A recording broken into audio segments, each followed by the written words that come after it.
আজকে আমাদের মাননীয় মুখ্যমন্ত্রী ঘোষিত কর্মসূচি ওনার নির্দেশনায় 100 দিনের কাজের বঞ্চনা এবং কেন্দ্রের বঞ্চনার বিরুদ্ধে প্রতিবাদ ধর্ণা কর্মসূচি আজকে তার সপ্তম দিন।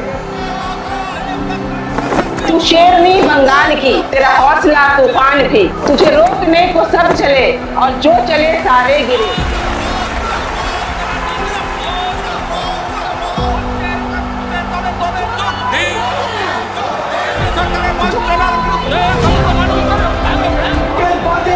প্রমাণ করে প্রত্যেকটি সম্প্রদায় প্রত্যেকটি পেশার মানুষের জন্য বাজেটে জায়গা করে দেওয়া হয়েছে।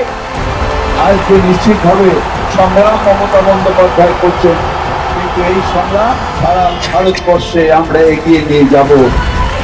আমরা সবাই মিলে একসাথে থেকে বলবো বিজেপি হটাও দেশ বাঁচাও, বিজেপি হটাও দেশ বাঁচাও।